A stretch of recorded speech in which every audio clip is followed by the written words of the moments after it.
Check out the wobble on this seal head. Stay on top of your service, folks.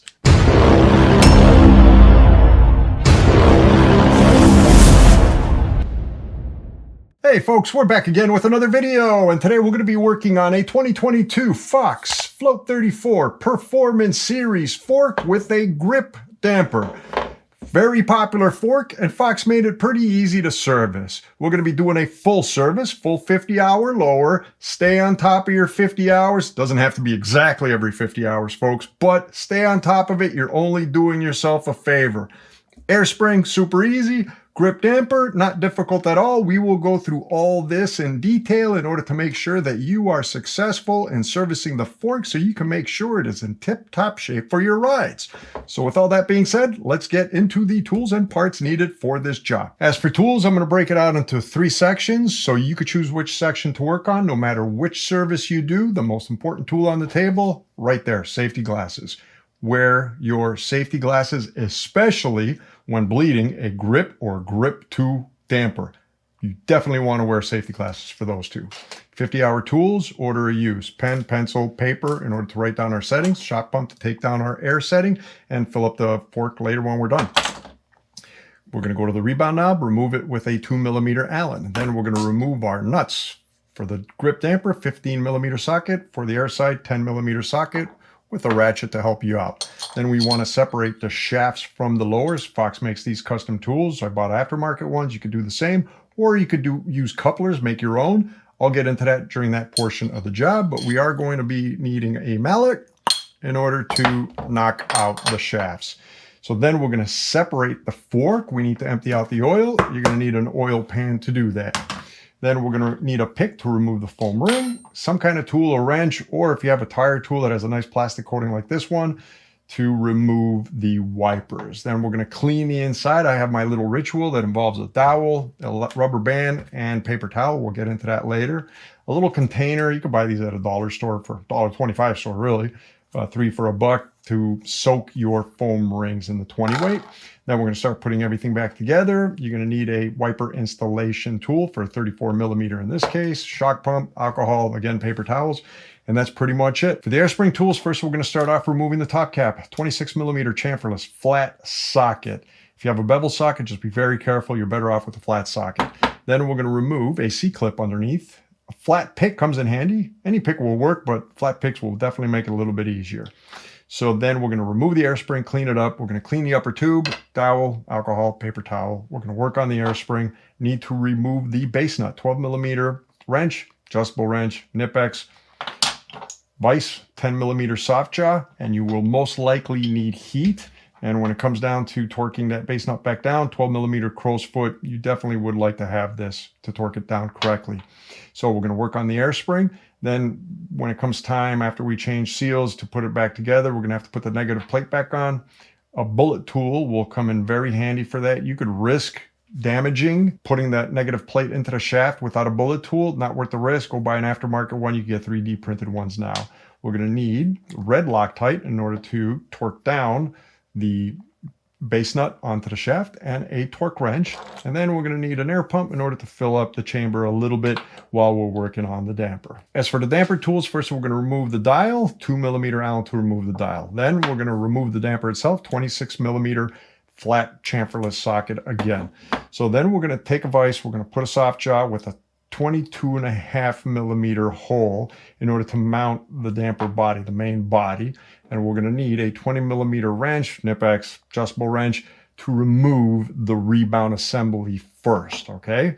Now, you are going to need a 20mm crow's foot to torque everything down correctly later. So whatever you use here, you're better off, I always say get crow's feet instead, because you could use them for removing and installing. So now we remove the damper, the rebound shaft, and we are going to next remove the compression stack. Again, the 26mm socket to remove the compression stack. Then we're going to work on the compression stack. 8mm socket in order to take off the nut to separate the whole stack. We'll get into the rest of that later. All we need is this tool. So then we're going to work on the rebound shaft. So 10mm soft jaw, 9mm wrench, right? But chances are it's going to have to be a cone wrench. a thin wrench. They don't give us all, sometimes, depending on how it's been machined, sometimes a regular wrench will fit, other times it won't. We'll find out on this one. I have no idea, but chances are you will need heat to remove it. So have some heat handy. We're going to clean the top tube again, just like we did the other one. Dowel, alcohol, paper towels, picks in order to, oh yeah, the bullet tool. A bullet tool again to put the seal head back on. You definitely want to use a bullet tool again. This is, I think, the 8mm one or the 10mm one. I think it's 10mm one. So again, you're better off using a bullet tool. You can buy 3D printed ones for good prices these days. Picks, we're going to need both Loctite red and Loctite blue, and a torque wrench. And if I'm missing anything in any of the tool sections, I'm sure we'll go over it when we go over to service. As for parts, we're going to need seal kits. 50-hour seal kit or lower leg seal kit, 803-00-945. Make sure you get the right seal kit for your fork size. This is a 34. Air spring seal kit, 803-009-963, again for the 34 air spring.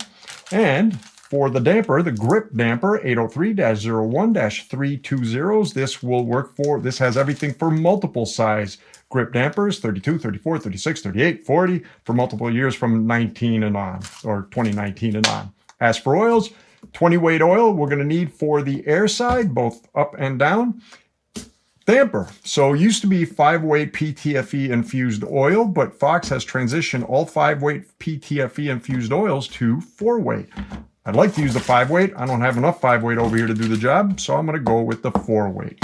Grease, strand butter, slickoleum, slick honey, whatever your choice is. And that's pretty much it. Let's open up a fork. Before we work on a fork, we always want to make sure to clean it best we can, okay? Get all the dirt out from inside the steer tube, super important, from behind the arch and from the inside of the boots over here. This one's easy. Step casts are more difficult. They're a lot deeper, right? But we need to remove that dirt. We do not want to take the chance of the dirt falling in when we put everything back together. So first we're going to write down our air settings. There we go. That was pretty stiff. Okay, take off your top cap, put it on the side, grab a shock pump, put it in there, and we are at, oops, well, I hit it a bit, but let's say we're at 70, let's say 71. So I'm going to say 71 for now, 71 PSI. Now we slowly, and I mean slowly, take out the air.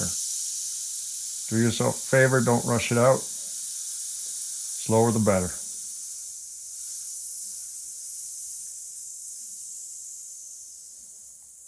All right. There we go. That's done. Now, for compression, we don't have low speed. We only have one compression dial over here, and there are clicks. So we're going to turn it, counting the clicks, to the open position. All right. So 1, 2, 3, 4, 5, 6, 7, 7. 7, and then we have the rebound. Again, we're going to turn it counterclockwise and count the clicks. 1,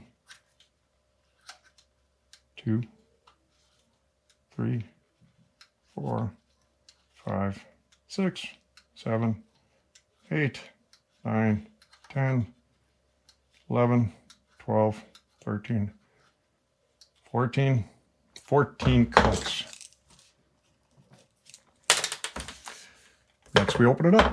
Next, we're going to remove the rebound knob. Now, if you don't see the screw after we put it to the fully open position, just turn it back until you do see the screw. Right, the set screw, there we go. 2mm Allen, go in there, loosen it, and don't remove the screw, just loosen it enough and pop off the rebound. And then let's not forget to put this to the fully open position. So again, turn it till it clicks to the end. And that's it. Next, we're going to take out our nuts. We're going to need a 10mm socket and a 15mm socket. 10mm socket on the ratchet, put on the air side. There we go. That's probably loose enough. I could do the rest by hand. Okay. Now, there should be, although it's not, the crush washer sometimes comes off. A lot of times it doesn't. It didn't, so that means it's still on there. We will get that later. 15mm socket on the damper side. Give it a crack. Ooh, that was under real tight. Loosen it.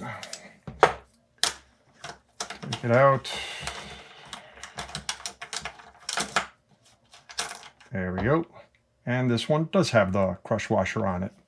Put your nuts on the side. Next, we want to separate the inner shafts from the boots. Now, Fox makes special tools for that. You can go buy them. They're pretty expensive, or you can make your own out of couplers and a screw, right? You just get an inch-long coupler, basically. And if for those asking what the thread sizes are on these tools, so for anything that has a 10 millimeter nut, it is going to be a M8 by 1, oops, that's 15 millimeter, M8 by 1 thread pitch. Okay, so again, M8 by 1 coupler would be needed for anything that has a 10 millimeter nut.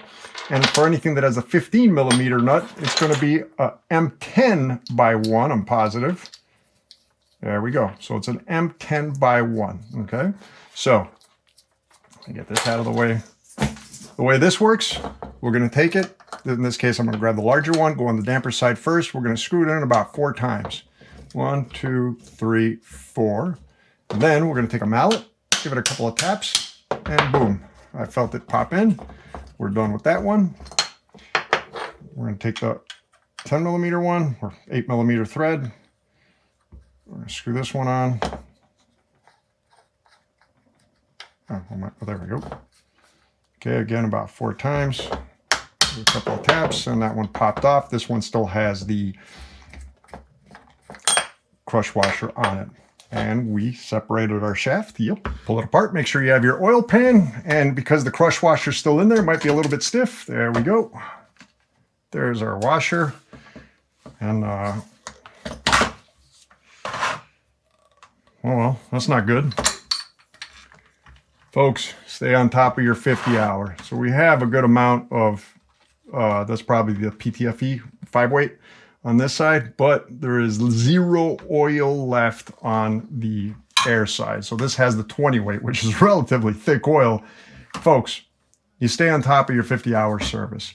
Oil will seep out of your wipers as you use your forks. And over time, enough seeps out to a point where there's just not enough in there to lubricate everything. Ooh, my God. His foam rings are just about bone dry. We'll pull them out in a bit. I'm going to let all this sit and empty out a little bit, and we will be back. So I've let everything sit for a bit. I cleaned up the lower stanchions, and already I see some pretty significant wear on one of the stanchions, right? So over here, if you can see that whole white line here, and this one over here is real bad, actually. That is total wear of the coating on the metal. It's literally gone. Guys, that's why you stay on top of your 50-hour service, to avoid that, right? So before we do anything, we're going to work on the lower boot. Before you put this on the side, if you're worried about making a mess, make sure you take a paper towel, put it in the damper side, because there is oil on the walls, and by the time we're done, that oil will drip out and make a little pool wherever you put this thing. So I'm going to take it and put it on the side. Next, we're going to take a pick, and we're going to carefully take out the foam rings on the inside. All right. Yeah, that's like dry, totally dry. That's like really, really bad. And we're going to take off one on this side, a little bit more wet, but majorly dirty. Now we want to remove our wipers, right? For that, you could use a regular wrench. This Ice Tools tire lever works great. If you could find a lever that has a nice plastic coating on it, a thick plastic coating, it'll just help prevent not chipping your boot when you try to take this out. When trying this, you're way better off doing it on the floor. You're going to have a lot more leverage. Basically, you just want to go underneath the wiper and push down. Here on a table, it's always higher because I don't have enough leverage. Oh boy. That's one. I don't know where that one went. And let's take care of this one. I'm going to start doing it on the floor from here on, guys, because, again, it's hard when you don't have leverage. And that's 2. Well, at least that one landed on the table. To clean the insides, I have my little ritual that involves a wooden dowel, paper towels, and a rubber band and alcohol. First thing we're going to do, take our finger, clog the port, and spray it with alcohol. Put a good amount inside. Okay. Then what we're going to do, shake the alcohol and try and break up any oil that's in there.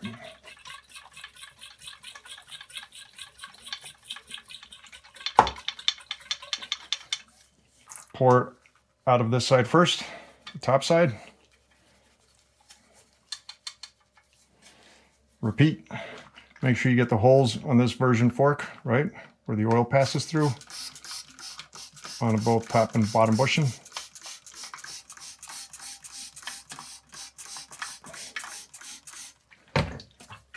Shake it.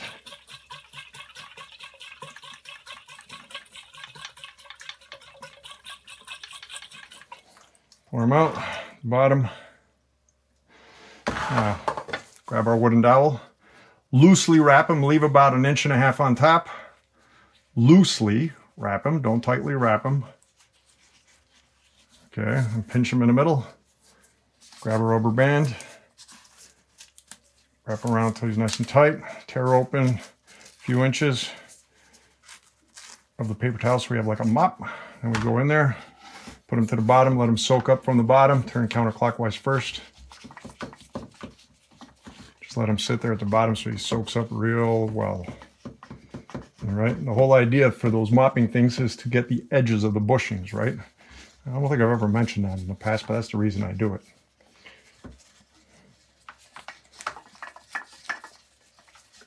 Okay, go up and down.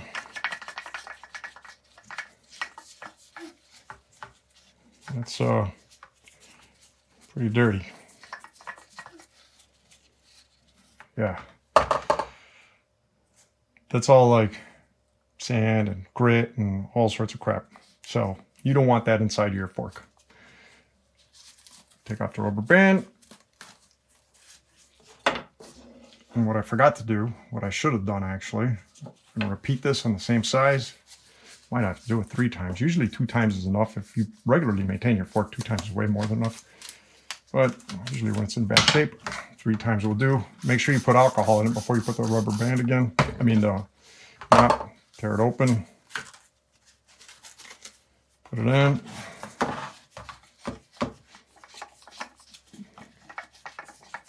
Repeat. And again, go up and down to see, make sure we get the edges of the bushings on both sides.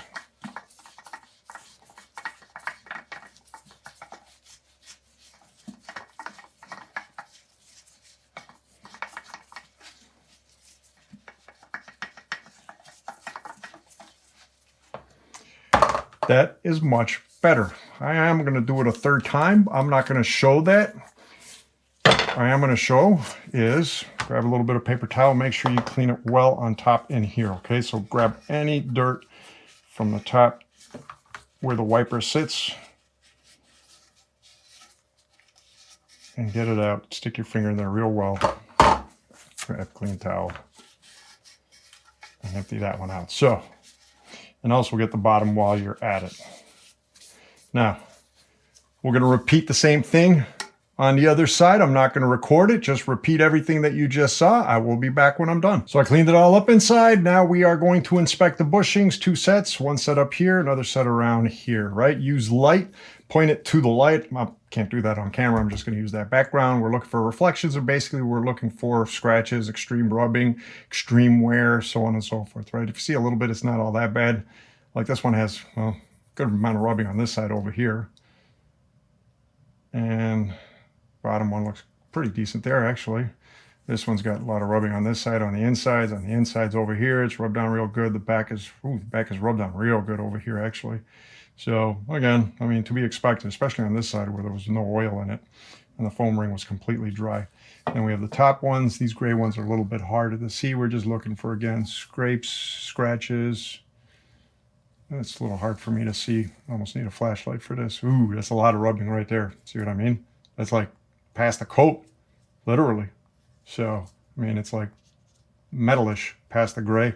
So that's not good, but still usable. Next, we're going to open up our 50-hour kit, and we are going to take out the foam rings. We're going to put them in a small plastic container. Again, you can buy these at a dollar store for like $1.25. Technically not a dollar store anymore.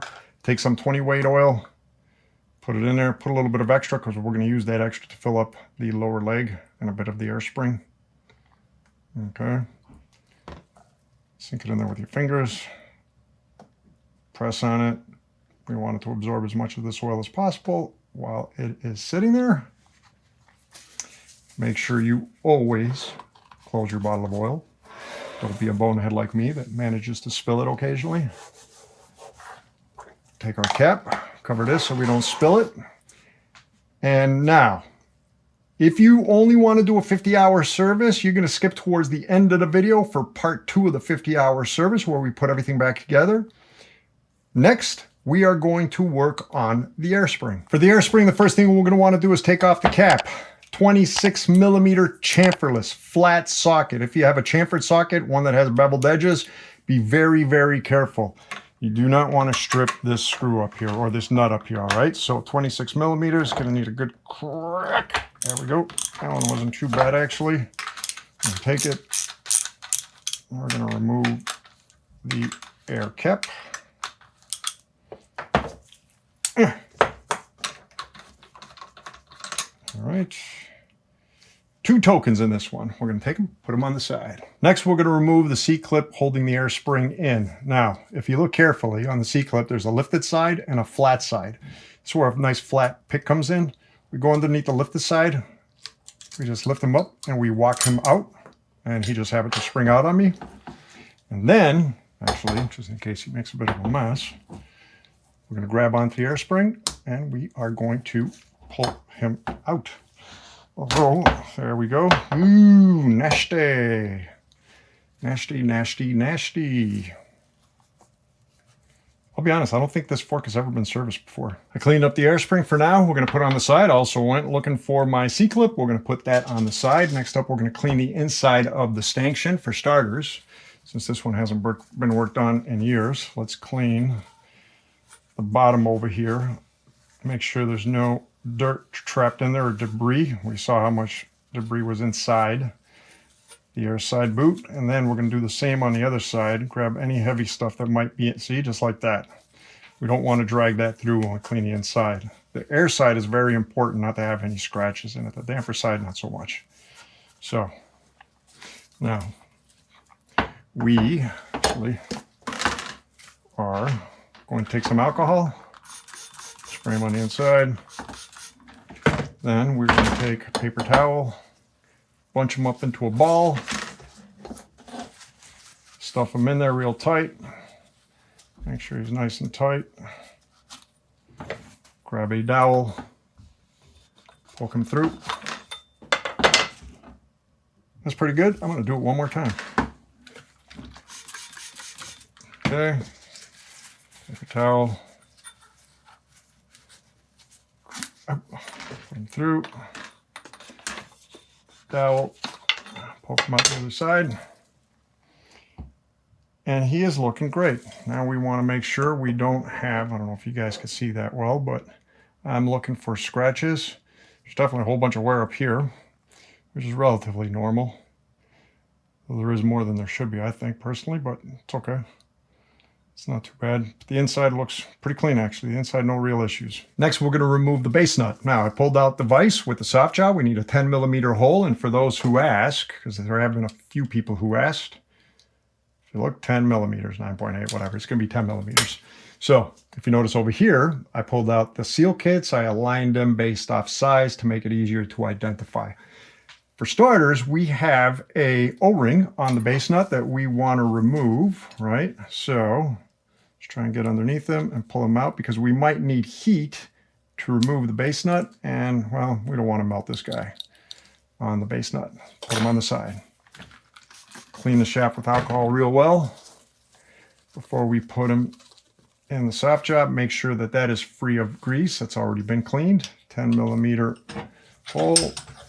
Screw him down. Actually, let me give myself some room. Bring him more towards the outside. There we go. Okay. Oh, that's not good. Why am I having issues with this? There we go. Pick him up. Done. All right. First, let's try 12 millimeter wrench without heat. Nice, man. We're going to need heat. We're going to take some heat. Few seconds just to warm up the Loctite, and this should do it. Torque him down a little bit tighter. There we go. Ooh, he is tight, tight, tight. Wow. Definitely tight. Wow, he's really tight. Holy cow. Whoa. Okay. Yeah, that one definitely tight because he is loaded, if you can see that clearly, with Loctite. And I mean loaded with Loctite. Well, that's some extra cleaning for us. Take the base nut, put it on the side. We do have another seal down here. We'll take care of him later. Okay, so first, flat side faces up. Let's remember that. Take out our bumper. This guy here. And we have our air spring. First, let's start off with removing that second seal on the base stud. So we get ready to replace him.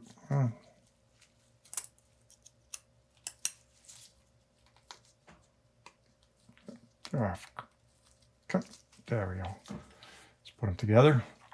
Next, what we're going to do is clean as much of the old Loctite as we can. Rub it all off. Metal brush. Oh, that came off real nice. Cool. That was nice and easy. And since we're here, we're going to do the same thing to the inside here. Grab metal brush. And sink them in. And just try and clean as much as you can off of it. Twist them on there as you bring them out. Oh yeah. That worked out real well.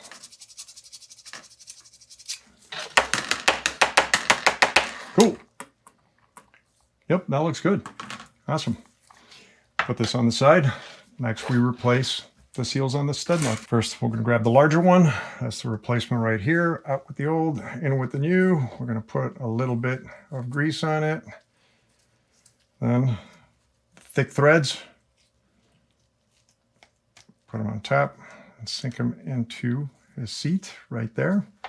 Then we're going to grab the smaller one, make sure we get the right one. That has to be it right there. Yes, it is.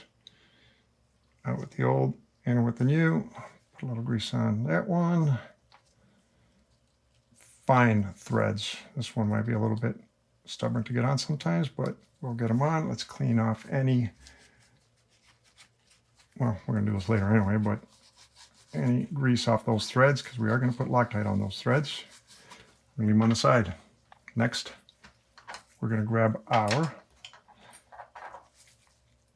assembly here. We have a seal on the outside, and then on the inside, I believe we have a quad ring. A quad ring? Yes, should be a quad ring. Okay, yes, it is a quad ring. Now, I'm going to take paper towel. Okay. Don't lose them. Clean them real well. Take any old grease and oils off of there. All right, make sure you clean the bearing on the inside so we can inspect them. It looks good. Find the replacements. So that has to be this one here. Out with the old, in with the new. And these here can be tricky sometimes. That has to be this one here. Look at thickness. Don't look at just size, right? Some of these are thicker than other ones. Like this one is a little bit bigger and thicker. This one's a match. Out with the old, in with the new. So first, what we're going to do, I'm going to start off with the quad ring. What I like doing, you don't have to do this, but I like filling up the seat with grease. Okay. Then we're going to take the quad ring. We're going to sink it in one side just like that. Hopefully you guys can see that well. Tuck it in that one side and then try and force it down the other one. Probably will need to nudge it a little bit. Make sure it doesn't pop off the other side.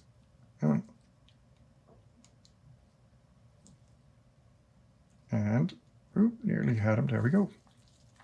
Now, we need to make 100% sure that he's not twisted in there. Not twisted in there. More than enough grease in my hands. Let's fill this guy also with grease.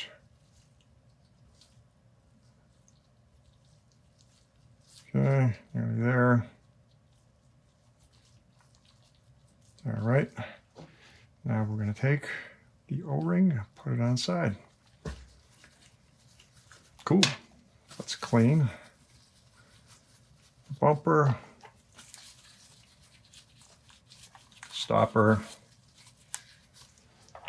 Now we have one more quad seal. Take our pick, pop him out. Let's clean the seat real well. Take all that old grease off. Find its replacement. That has to be this here, out with the old, in with the new. Once again, we're going to fill up the seat with grease. Don't be afraid to put a good amount in there.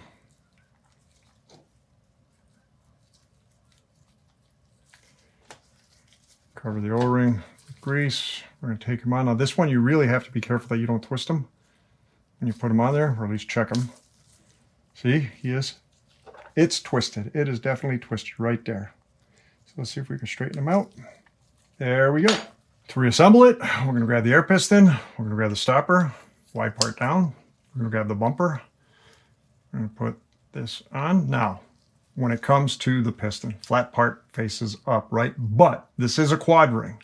It's got sharp edges. This axle has sharp edges, or the shaft. You really don't want to take the chance of putting this in like this. Do yourself a favor. Go buy one of these bullet tools. Play it safe. You could buy them in nylon printed ones now for real cheap, right? It's just a lot safer. We put it in and boom, we are done. Just like that, right? Again, you could do it without the tool, but you do take a risk on damaging the quad ring inside. Clean the shaft. Remove any grease off of it. Put it back in the vise. Like that. 10mm hole.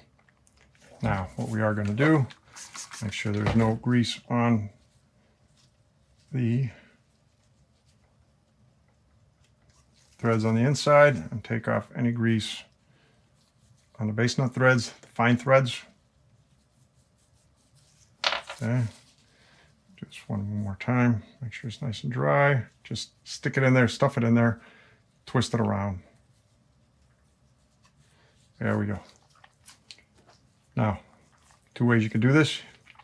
You could apply Loctite straight inside, or you could be very careful and what is that? Apply thin layer of Loctite on the top threads. You don't need to put too much, not as much as before. And what you do is you sink it in the threads real well. Okay. Blow into it so it spreads in the threads.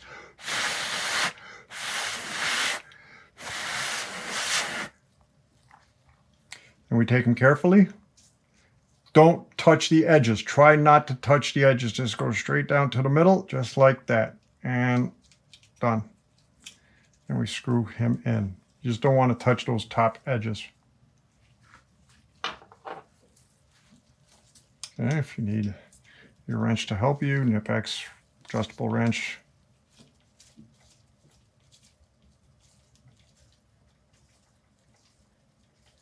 Okay, when he's at the base,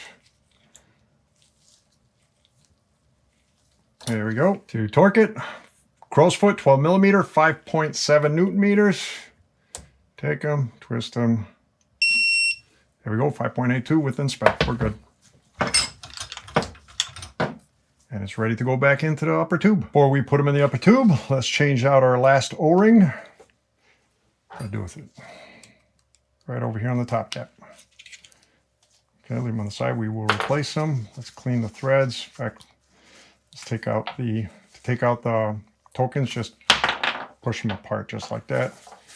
Give them a good wipe down of any old grease. Okay. And for this one here, we want to make sure that the threads are clean and there's no dirt sitting in the seat that might have gotten through. Top cap, just like that.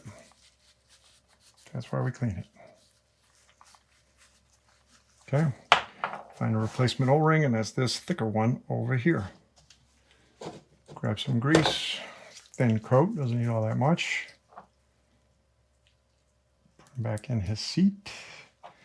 Then we're going to take our token, snap one in like that, snap the other one underneath them. Done. Now we assemble everything. First thing we're going to do for assembly, grab a syringe, 4 milliliters or cc's of oil from the 20 weight. Just suck it in there. And we're at 4 milliliters. Just let him sit on the towel so he doesn't make a big mess. Put the cap back on, put it on the side so we don't spill them. Now, we're going to grab some grease. We're going to put it inside, just like that. Okay? Then we'll grab grease, good amount of grease. Put them around the O-ring here. Separate these two guys. Put them around in here. See the way it's stepped? Try and put a good amount over there. Okay, now what I do is I create sort of like a, well, like a pond, right? Now we're going to put, well, technically I need to put it there. I was going to put it on the shaft, which I meant to do. Let's bring this guy back down again. Okay, so I sort of create like a pond that I sort of messed up there. Okay, and then a little bit more grease up here. There we go. Good enough. I'm going to grab 1 milliliter of the oil and just fill it inside those walls just like that. Okay. Now, we're going to push everything up and we're going to keep it up with our thumb. Push down on the shaft, push up on the piston. We're going to take it and we are going to put it inside until he snaps just like that. Do not sink in the shaft, right? Pull the shaft, push the piston in and pull the shaft out. Next, we're going to make sure our C-clip is clean. There's no dirt on it or debris. We're going to take them now. Again, you have a lifted side and a flat side. That's the lifted side, that's the flat side. We're going to put them in flat side down. Make sure you don't touch the edge too much, right? Because technically you can't scratch them, so be a little bit careful. And we're going to tuck it in until it sits like that. Try and pull out your shaft, not coming out. We're good. Next, we are going to take the remainder of the oil. We're going to put it on the top of the air can, or the air side. Take our cap, screw them in by hand first, always by hand. Screw them as much as you can all the way down by hand, just to make sure you don't strip them. That is fine threads. If you need help now, use your ratchet. And when you get to the end, just like that, pull out your socket, torque wrench, 24 Newton meter. Try and get some leverage. Be careful it doesn't slip off.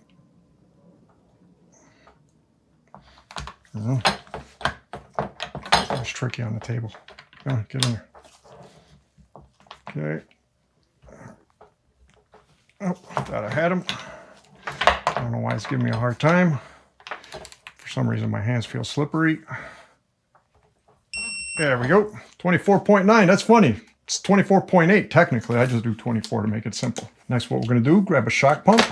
And we are going to fill them with about 20 psi. Only to make sure that this doesn't sink on us by mistake as we're going through the rest of the service. All right. And we don't have to go too crazy over here. 20, 25, good enough. There we go. More than enough. And our air spring is done. Next, we work on the damper. As for the damper, remember I said put the paper towel in there? Soaked up all that oil. Put that on the side. First, we're going to remove the knob. 2 millimeter Allen to remove the knob. We had already put everything in the clockwise, not that it matters. We're going to fix that later. Let's take it unscrew it, I should say, until the knob comes out. Cool. Now, underneath here, we have to be a little bit careful. So, we do have 2 sprockets right there. Okay. Now, we're going to take this, we're going to put it with the knob and the screw and leave it on the side. We will deal with this later. Next, we grab our 26mm chamferless, if possible, socket. And we are going to, there we go. Actually, that was real easy. Too easy. This was nowhere near torqued where it should have been. That's for sure. Come on.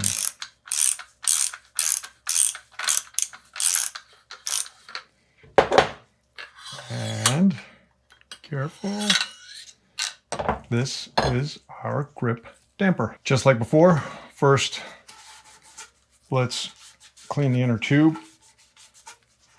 Start off with the threads on top, take out any heavy dirt.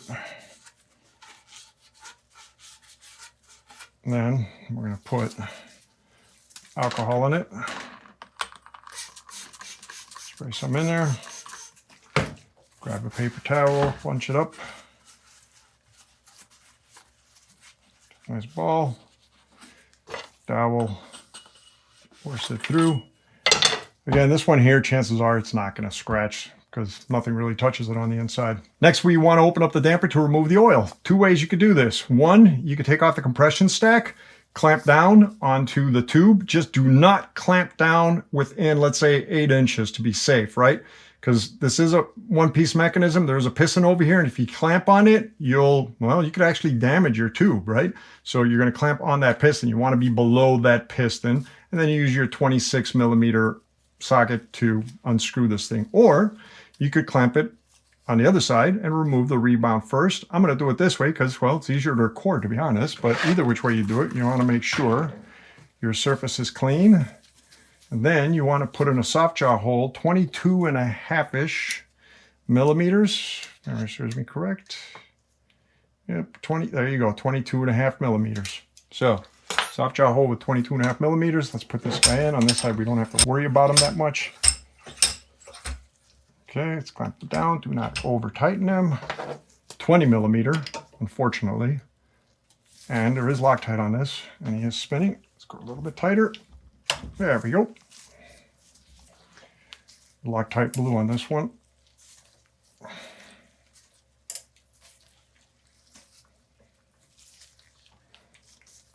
Okay, wow. Well, I don't know why. Usually they're not this difficult. Ooh, he has a lot of Loctite blue on him. Okay, oil will come out. Make sure you have your oil pan. All right, there we go. There's our rebound rod. Let's just clean them up for now. Soak up any oil over here. Put them on the side on one of these things. And then we are going to take our top tube.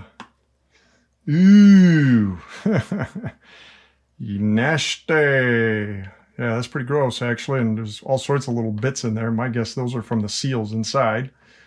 Yeah, for sure from the seals inside. This is supposed to be clear, so not exactly tip-top shape. Okay, I'm gonna let it drain a little bit and I'll be back. As always, folks, when it comes to oil, please dispose of it properly. Don't put it down a sink, don't put it down a toilet, don't put it down a drain, don't throw it outside, don't put it in a sewer, put it in a bottle clearly marked. Don't drink, danger, and give it to a local bike shop, give it to an auto shop, give it to somebody who could dispose of it properly for you. Next, we're going to take off the compression stack. Now, we need to make sure that the tube is clean and there's no oil on it, and also clean your soft jaws. When I opened it up, remember, oil fell out the sides. Make sure you clean all that oil, right? So now we're going to take them. Just be careful because some oil might still want to drip out. Now, again, we do not want to clamp them too high. I would clamp them around the middle and lower, right? Give yourself some room over here. There we go, just like that. There's nowhere he goes that low. Okay, now grab our 26mm and there we go. Although something tells me that's going to be blurry for you, but you should get it. Watch out, he is spring loaded, so when he gets to the top, put pressure on the top, right? So he shouldn't spring out on us that hard. There's a lot of threads on this, by the way. so it takes a while to unscrew them. There you go. Just remember, keep your hand on top. There we go. Now, just to play it safe, let's loosen this up a bit. Grab paper towel, put them around this side here as we lift them up, just in case some oil wants to splatter all over us when we pop them out. Okay, just like that. And ta-da! That is our compression stack. We will work on this first. Okay, I lied. We're going to work on the tube first. We're going to remove all the Loctite on the threads first, right? So grab a brush. That one's pretty clean, actually. This one's got Loctite glue on it. Try and get as much as you can off. If you can't get it off with the brush, pick away at it with a thin pick. We definitely want good contact when we are done.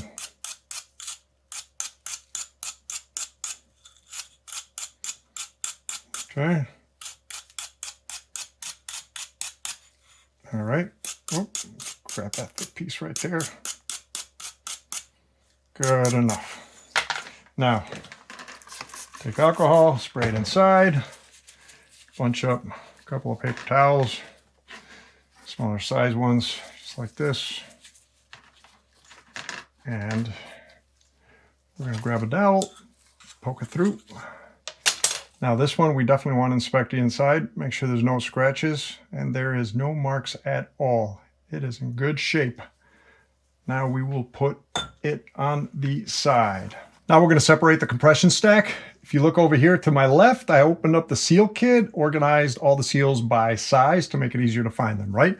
So for the compression stack, what we're going to need is flat jaws, and we are going to clamp the socket part to the flat jaws. Now, somebody asked me a question a while back. I don't know how I just remembered it, but whether in a grip IFP, if the piston, the floating piston moves, yes, it does. Okay, this isn't stuck in one spot. It's not, what's the word I'm looking for? It's not solid. I mean, not solid. I mean, it moves, basically. There's a word for it. I can't remember it. So we're going to put it in the vise. Make sure we're clamped down on the edges. Okay. Then we're going to grab an 8mm socket. We're going to loosen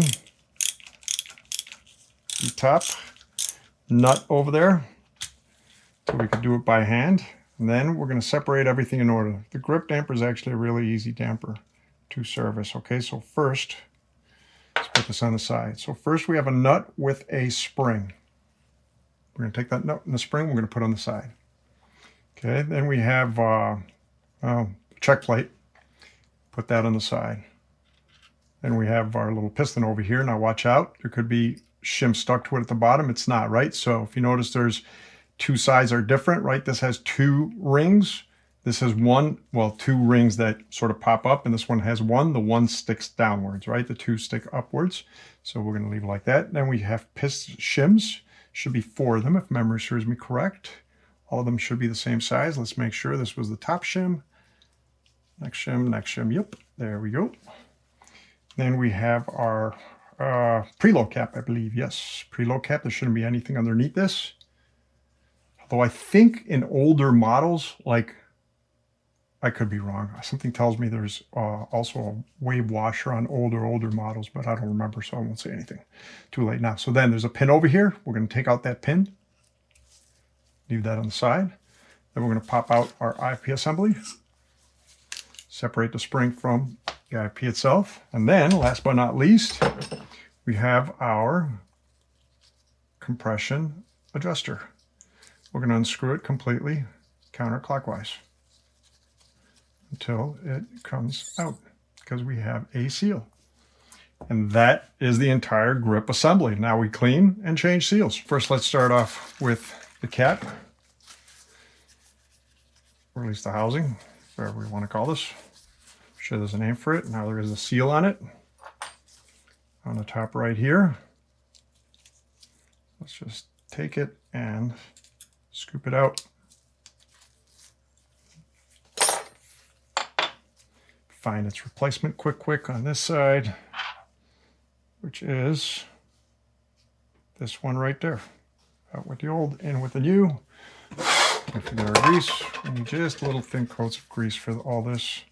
Make sure our threads are nice and clean and there's no dirt stuck underneath it. Clean the seat real well with your fingertip or your fingernail.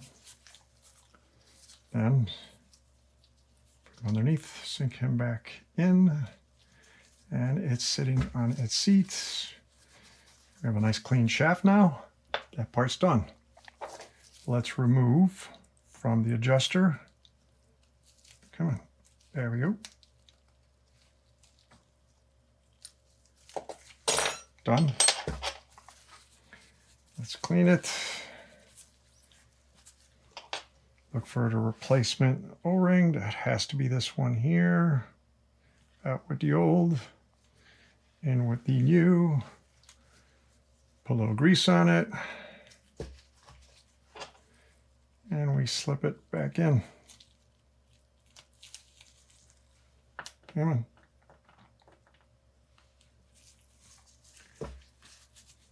Done. Now, separate our IFP. Boom, just like that, okay? There are two seals on this, one on the outside and one on the inside. So let's get them both out. The outside one being the easier, obviously. Put it on the side, and the inside one is right there underneath. And there is only one, right? It's not two. Correct me if I'm wrong. It should be one. I don't know why I'm double guessing myself on this. Yeah, it's just one. So it's clean. Seats.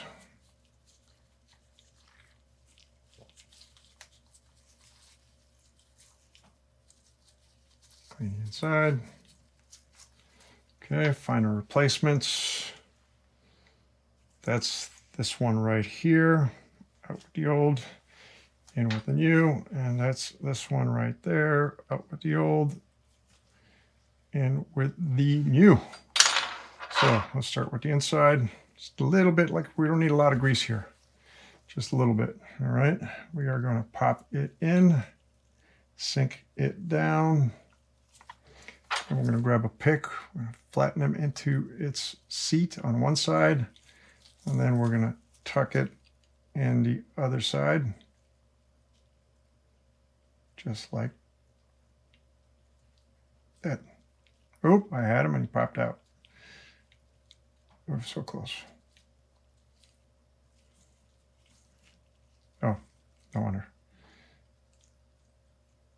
There we go. Now we're nearly there. There we are. Oop, you popped out the other side, but now we have him. Make sure he's sitting in there well.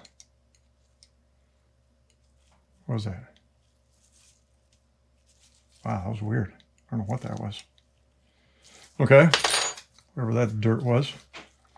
So, just a tad of grease on the outside O-ring.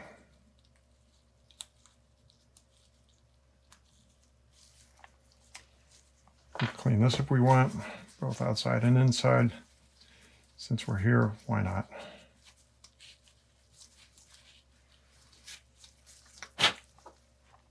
Now, this is sort of like stepped all over the place. That's the part that we sink it into, not the flat side, right? Put it in here and just step them in. Boom, done. Oh, we'll put it together. Next, we have a seal inside the preload adjuster right there.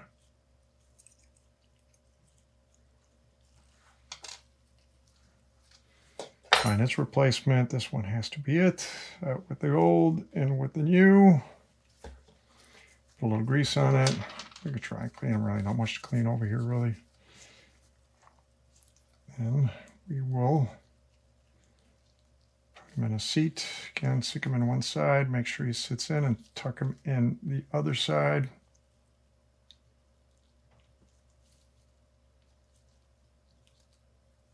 Oop, nearly there.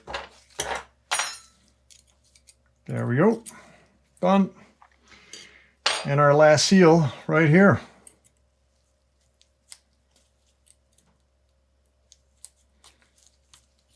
Pop it out.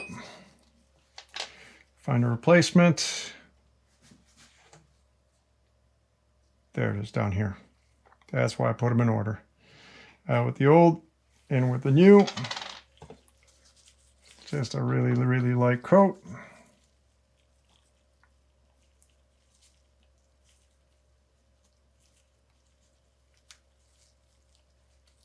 Have a little bit of trouble putting them in like I am. And then we pop it in. Done. To assemble it, we're just going to go in reverse. Grab our spring, put it in, grab the AFAIK part, sit it down, make sure it's sitting in there good. Now, grab our pin, put it through the holes, make sure it's even on both sides, and there we go. Grab our preload cap, sink it in, just like that, make sure it's sitting down, grab our shims one by one, one shim, two shims, 3 and 4. Now again, this is sided, so this has a single raised ring, this has a double raised ring. The single raised ring faces the shims, just like that, the preload shim, or the shims.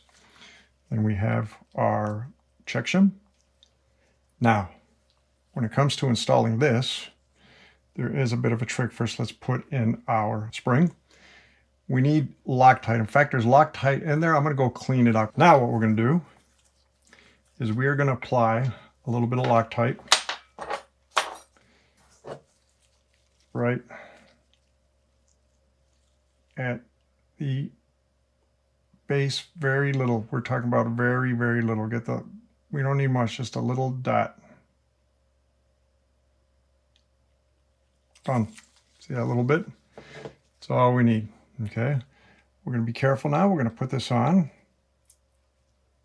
Screw it in by hand first. Let me see if you can see me. Oop, I got to rub that Loctite off the top. Get rid of that Loctite off the top. Okay.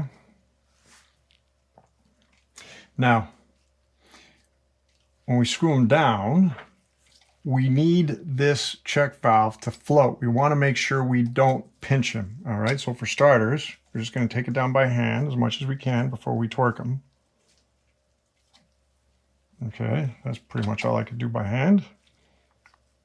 Now we torque them. To torque them, 1.8 Newton meters with the 8mm. Oh, I got some screwing to do. Oop, there we go. So again, let's double check. We need to make sure that this thing floats, that it's not pinched. And right now it is pinched. Is it? Hold on. Nope, it's floating. We're good. Yep, we are good. We are floating. So now we can take them and torque them down.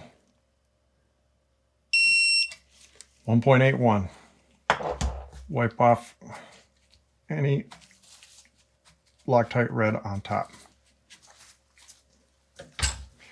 Finish them up.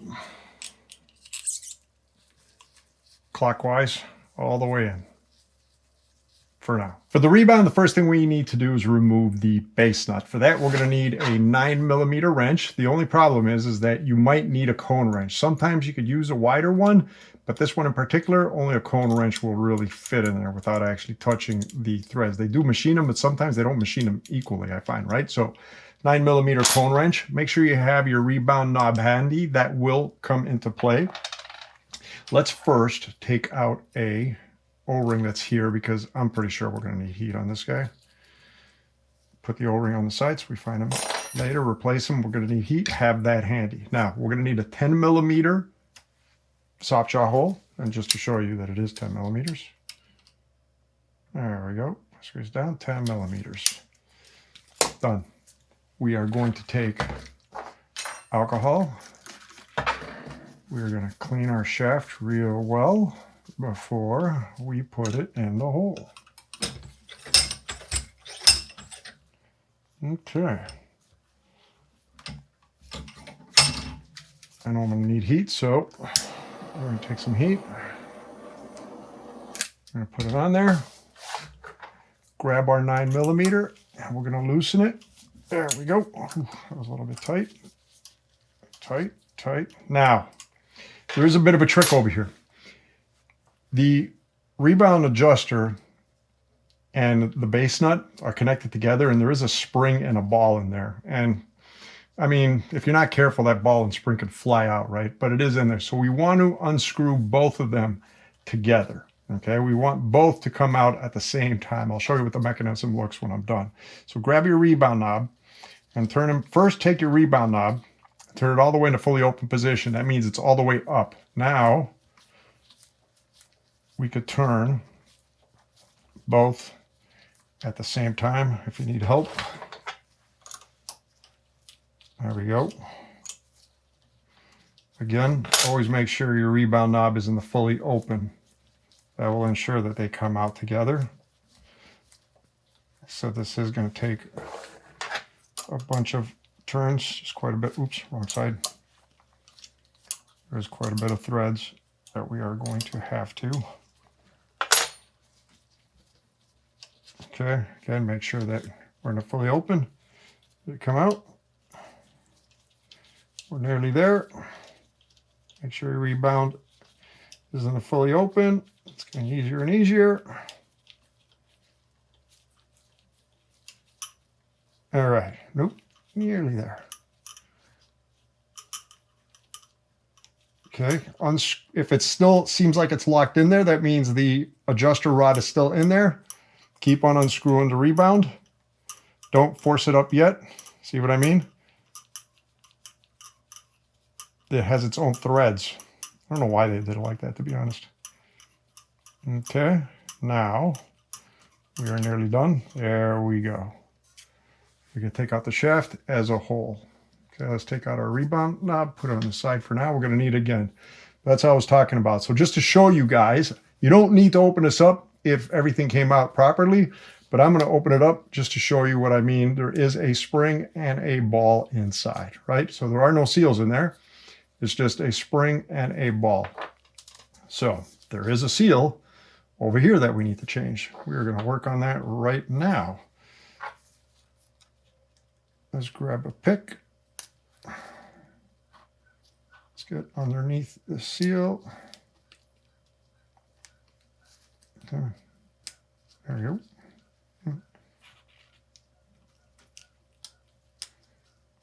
Oh, it came out good. There's only 2 seals that we need to change in here. Let's find its replacement. That is that big one right there. Grab a little shrimp, oops, little butter. Put it on the seal. Watch you don't stab yourself. This is a tight seal. Show you with some kind of leverage. Come on. See if we could use the pick to get them in. Yeah.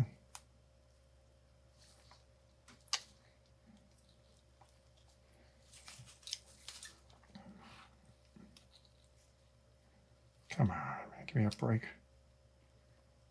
Underneath, there we go. He is a strong, tight seal. Go ahead and just flip them, bring them in.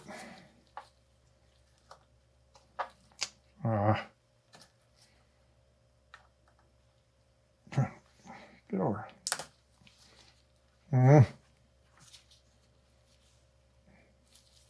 Just watch you don't stab yourself. This thing's pretty sharp. And make sure you don't damage it either. All right. Get underneath.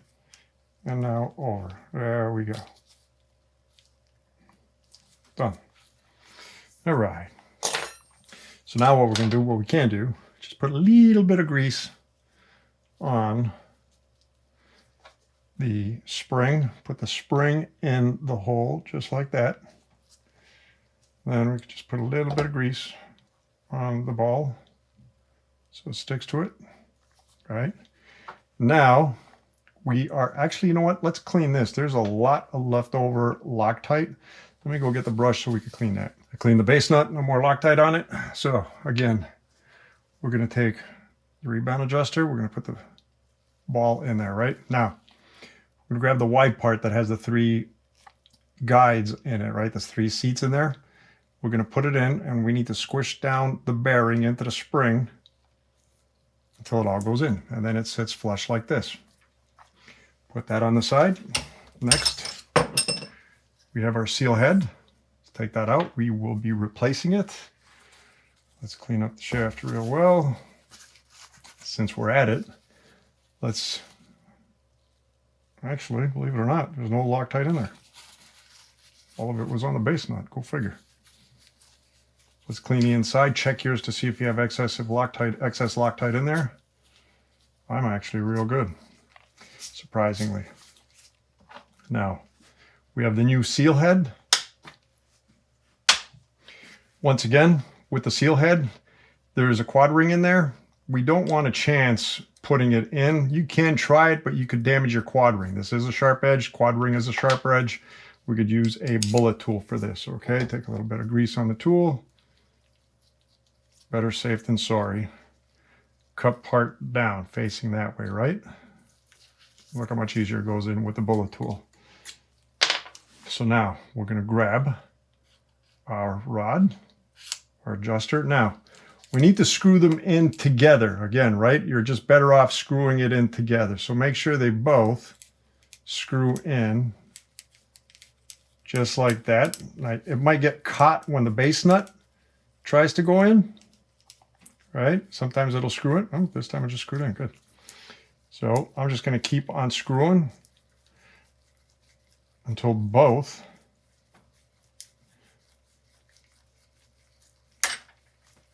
reach the base. All right, so what we can do, yep, we're good. That's as much as I can take it by hand. We're going to clean the shaft once again. We're going to wipe it down real good. Make sure it's clean and put it back in its hole.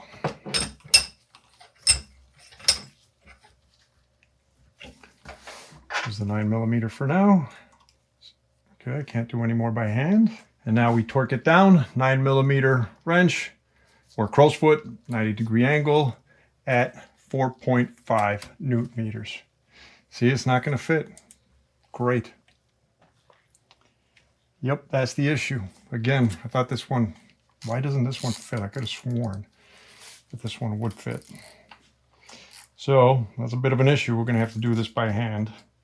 All I have is a crow's wrench or crow's foot.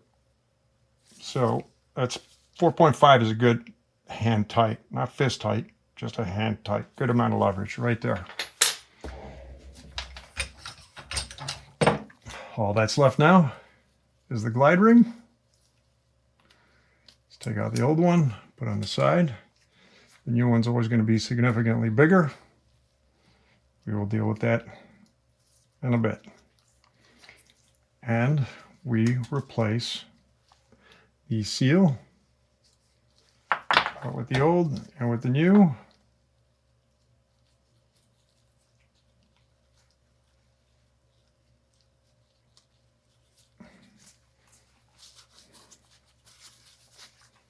And again, be careful with the glide ring. Again, they always make them too big. Next, we're going to put our rebound shaft back into the mid tube over here. So the tube has a hole in it. That's a bleed hole. That's on the compression side. The opposite side is for the rebound shaft. So first what we're going to do is we are going to take a little bit of Loctite blue. We're going to put it at the top threads. Just a little bit like that. We don't need to go too crazy. Okay. Then make sure the shaft is clean. So we get a good grip in our soft jaw. Okay, oops, not that low. Then we're going to take the rebound knob. Now, we need to be careful over here. Seat the glide ring correctly in the right seat. Okay, we're going to put that in first. Roll it in just like that. And then we're going to put the seal head. And we're going to screw the seal head down by hand first till we make it to the end.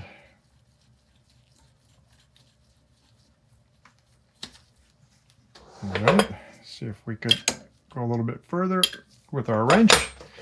And then we grab 20 millimeter crow's foot, 17 Newton meters. We torque it down. There we go, 17.3. This part is done. Next, we fill it up with oil. Before we fill it up with oil, put it in a vise. Make sure the rebound shaft is all the way extended, all the way down, all right? So in my case, I'm going to take the 4-weight. If you have 5-weight PTFE, you could use the 5-weight PTFE if you have leftover. I have more I got more 4-weight than I do 5-weight. So we're not going to fill it all the way up. First, we're going to fill it about, I don't know, 3 inches below the bleed hole, okay?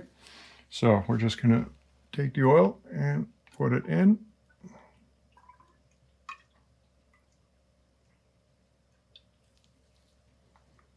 Yeah, just about there.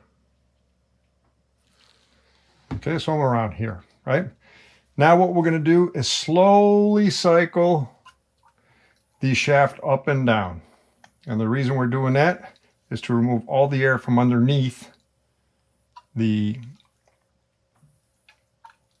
piston in there, the rebound mechanism, and bring it on top.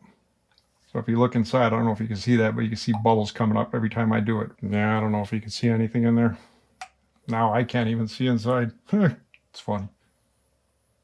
But just bring it up and down again until there is no more air bubbles coming out from the bottom. Again, we're just trying to purge all the air from the rebound mechanism. Okay, I'll be back when I'm done because I can't even see right now. The camera's in the way. So we're all done with the first part of the oil fill. Now we're going to finish it up. To do that, we fill it up with oil to the top, and then we put our compression stack in there. Now let's prep. We need our torque wrench, 26 millimeter chamferless socket, get a ratchet handle. That'll come in handy. 17 millimeters on your torque wrench. Safety glasses. Do not attempt this without safety glasses. The chances of you getting just splattered is very high. That's the big downfall with these grips, right? So oil's going to want to come out of here, but ultimately oil will want to squeeze, it will squeeze out of here. So we absolutely want to have a large piece of towel handy to cover everything when we sink it all.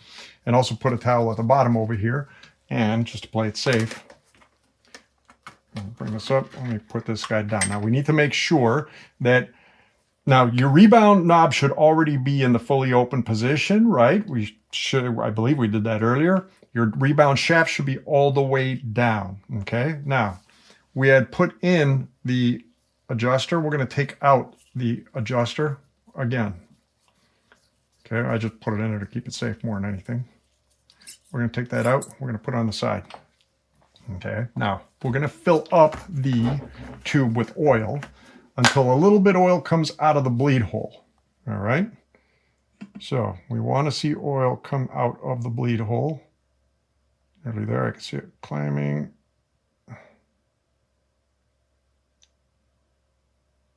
There we go. So oil just came out.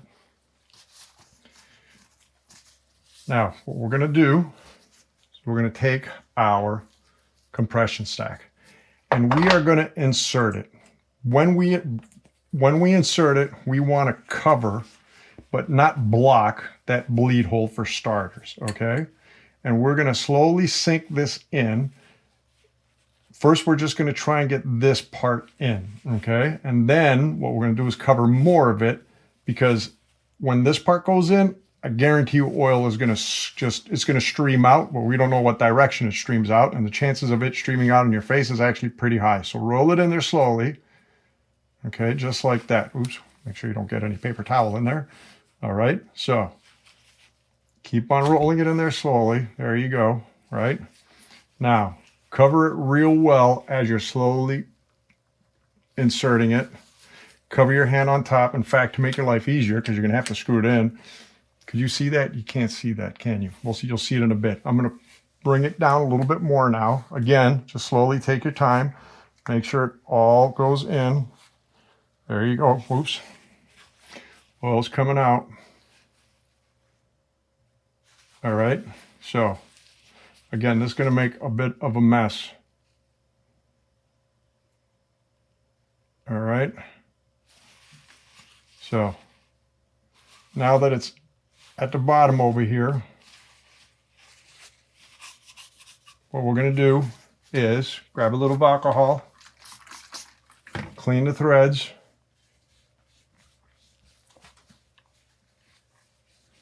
grab our Loctite blue, put it on the threads,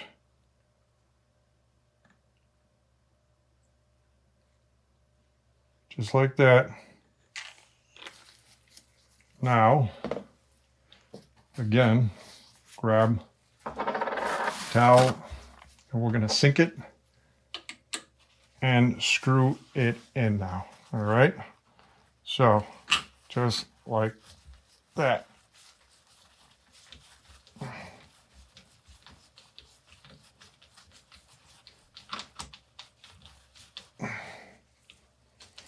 Okay, and just keep on screwing it down. It's going to take you a while. There's a lot of threads over here. Don't lose your socket. Oops, wrong way. I'm sure this is going to be all blurry too. I wouldn't be surprised. But you guys get the picture. Okay, then when it reaches to the end, we're going to torque it down. 17 Newton meters once again.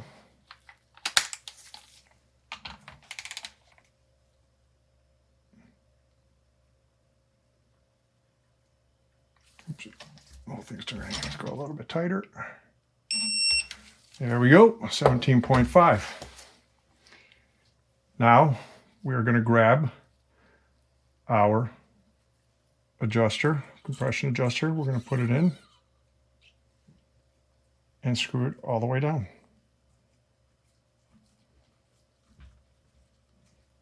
Can you see that? Hopefully you can see that. Until it's at the lock position. Done.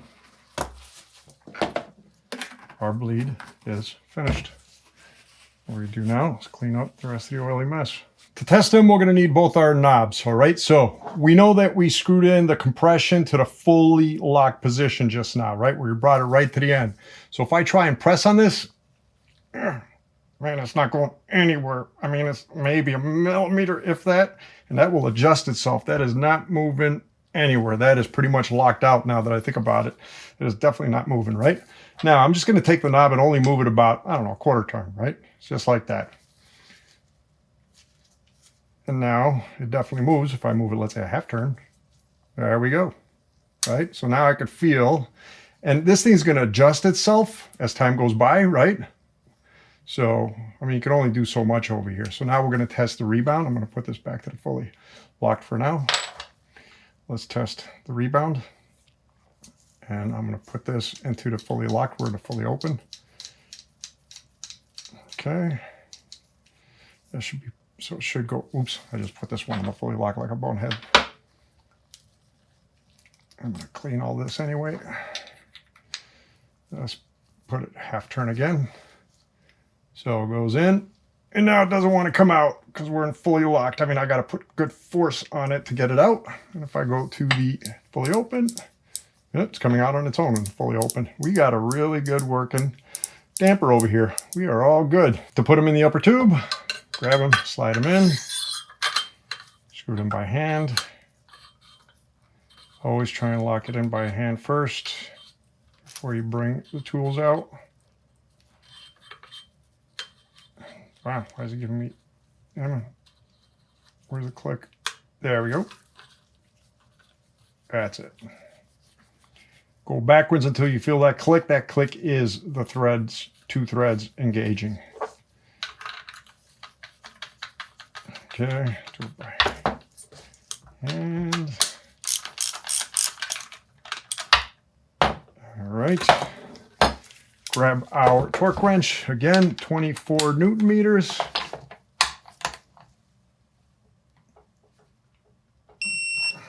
.3. Before we install the dial, make sure you clean it real well. Take all the dirt out from the inside, including the spring and the two ratchets over here. So first thing we need to do is use our hands, grab the compression knob, and turn it all the way clockwise again to make sure we're in the fully locked position. Then we're going to grab our compression dial and we're going to turn it with our fingers, set it inside, turn it with your fingers until it locks. Don't force lock it, just a nice comfortable lock, okay? So then we're going to take the dial out and we're going to reposition it in there until this arm is as close as possible to the crown. Just like that, okay? I can't bring it over anymore. Once we're there, what we're going to do is we're going to rotate it counterclockwise until the arm is in the 3 o'clock position. Oops, not good. Do that once again. I lifted it by mistake. There we go. And now, make sure you're down there, in there. Now I bring it back. Okay, so now I'm open. We remove it. We're going to put it on the side. Next, we're going to put in these ratchets. Now, these ratchets have nipples on one side of each of them. So if you notice, there's a round dome, and then there's sort of like a flat one. Same on the other one, right? Now, on one of them, those two nipples is going to face down onto the compression stack. On the other one, that nipple is going to go into that detent over there, right? So what you do when we put it in there is you line it up and one will fall into another one just like that, okay? So that's how you're going to tell if you have it correctly in there. You just try and line them up and it should fall in. It won't stay in there. And for me, it's going to be challenging because I don't have a way I can do this up vertically. You want to do this vertically. In other words, you want to do this like I can't even put this like vertically like that, basically. Not like me, I'm going to have to do this on an angle. It's going to be real challenging, okay? So let's give it a shot. So again, two nipples are going to go down first into those two detents in there, all right? So for starters, let's try and get, there it's in there. So now I'm going to grab this one over here. I'm going to use that detent over there as a guide. I know the one's down here, so I'm just going to go like this. And there we go. It is in. There we go. Now it's definitely in, right? Now the problem is, because I'm not vertical, it's not going to want to stay in there. Now usually what you would do is put the spring on if you were vertical and then put the dial on top of that. But I can't do that. So I'm going to try it this way, the spring on first inside the dial. And then we know we want this to sit in the 3 o'clock position now, right? So I'm going to try my best without this falling apart on me because it's not vertical. See if I can make it vertical. Nope. See, it's going to want to fall right away because it's not sitting vertically. That's my issue over here. There we go. Did I get it? Yep, I think I got it. Snap it in. Come on. Snap in there. Nope. It's not in there because, again, it probably fell out. Yep. It fell out of its spot. That's what's going to happen. It falls out of its spot. It's not going to want to snap in. This, guys, you got to do it vertically. Okay, so I might have to just not do it on camera. Let's see if I see. It's immediately going to want to fall off like that. That's the issue. I'm going to do it off camera. So now I have it in there. When you do it vertically, it's much, much, much easier. We're going to grab our screw. We're going to screw it in. Get to the base, finger tight, or yeah, basically finger tight, not too tight. You don't want to over crank this thing, right? Shouldn't sit nice and comfortably now. And do it until you feel it twist just like that, basically, right? While you're holding on down with your thumb.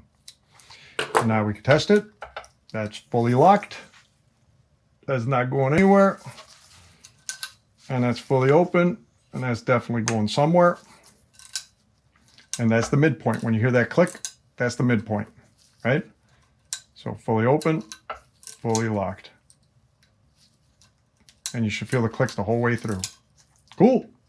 Our dial is done. And now for part 2 of our 50-hour service. So first thing we're going to do, I took the wipers from the kit, from the 50-hour kit. We're going to take off the springs, put them on the side. Then what we're going to do is we're going to go into our little jar over here that has our foam rings that have been soaking. We're going to do this one at a time. Okay, we're going to take it. We're going to put it inside and make sure it seats nice and flat. Then we're going to take one of our, too much grease, one of our wipers, put grease on the outside. Then we're going to grab our wiper install tool. Okay. Grab a mallet. Tap it until it is flush. Yep, that is flush. So that's one side. Let's do the other side. Make sure it's nice and flat. Again, grab too much grease. A little grease. Put it on our wiper tool. A couple of taps. Till it is nice and flush, just like that. Now, what we are going to do next, let's put this on the side. We're going to need that oil in a minute. What I do is I fill up the concave part because I have no idea how often when it will get its next 50-hour service. So I like filling up the concave part of the wiper with grease. Okay.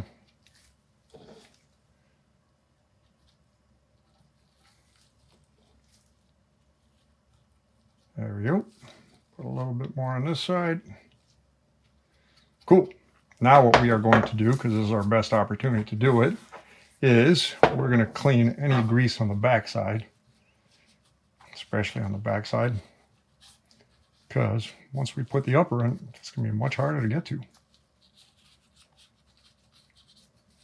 Definitely has a fender on this thing.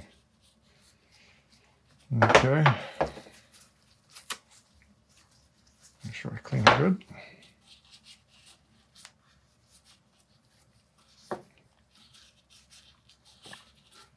Okay, now we have our old sag ring in the kit. We have a new sag ring. We're going to replace that. Yeah, get in there. Then we're going to put our springs on.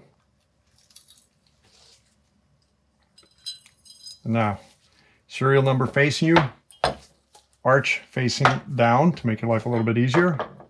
We're going to take it. We're going to try and fit one side, one side in, then try and fit the other side in. Make sure your wiper doesn't fold. Might take a couple of shots. Brand new. Come on. There we go. All right. I touched bottom.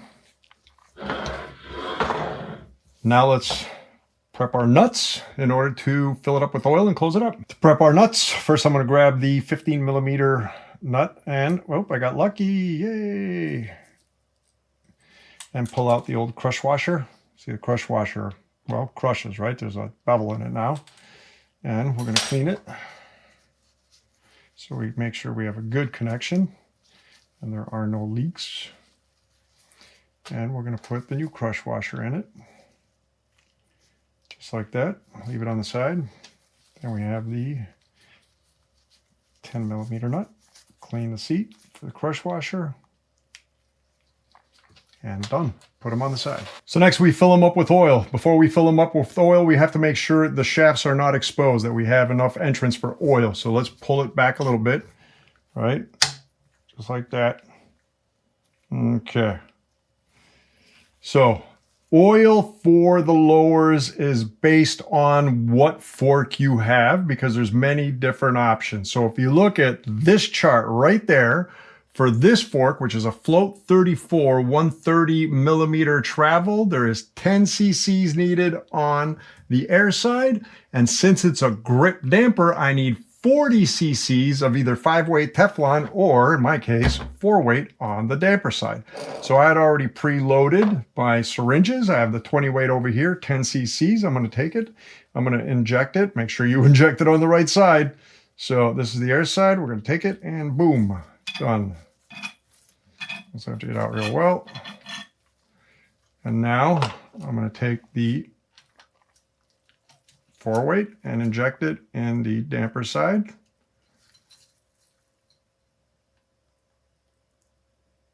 All right. Let's pull it up and sink it all back down. Done. Now what I'm going to do is expose the shafts. I'm going to take the 15mm first. Put that one on. We're going to take the 10 millimeter, screw that one all the way down until we can't do it by hand anymore. It helps to have like something to elevate it, right? So none of this, especially with lighter weight liquids, they could actually float out or pour out. So now, got my ratchets, my sockets and my ratchet, I should say. Let's start off with this one here. There we go. Now he just snapped in. Got to make sure that the crush washer is sitting on the nut. Okay, as much as I could go before we torque them.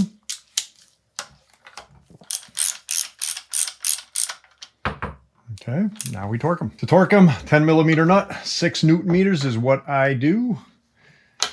Fox says like less than that, but I don't feel comfortable with less than that. Yeah.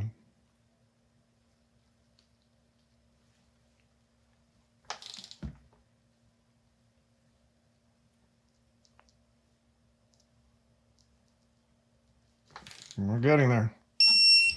There we go, 6.03. Now, this is the tricky one. Fox, for the damper side, they have really high numbers. Like grip 2, I think, is like 12 Newton meters. The grip 1, something tells me it was like 16 Newton meters. I don't feel comfortable going that high. These are plastic nuts. They could crack easily. They're real small. I don't trust it. I don't even like going to 8, but I will go to 8 in this case. And worst case scenario, keep an eye on it. If you see there is a leak, just put it a little bit tighter and bring it to 10. But I'm not a big fan of going up to 12 and 16.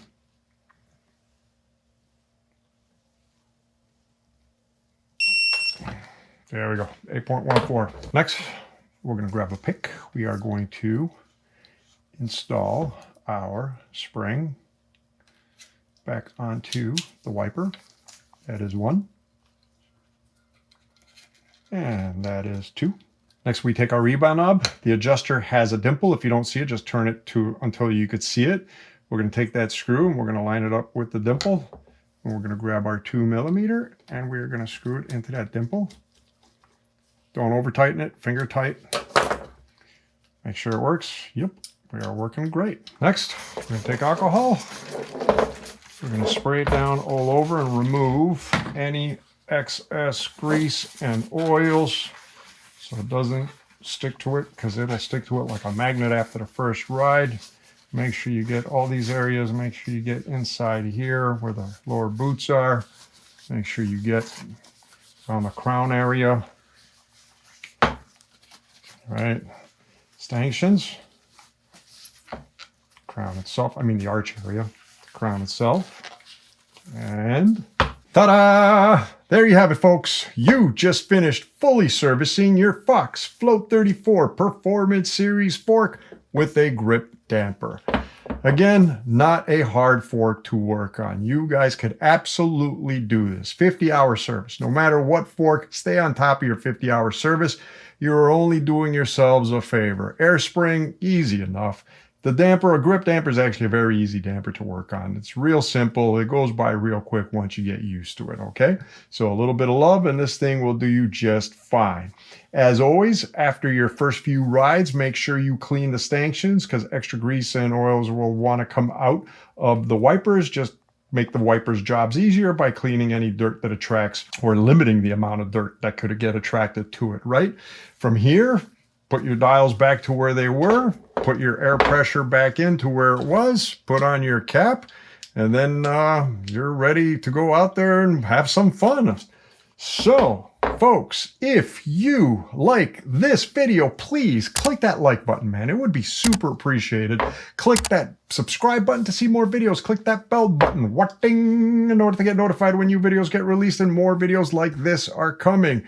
Until then, I hope all's well with all of you, and we will be talking to you soon. Take care. Have a good one. Bye.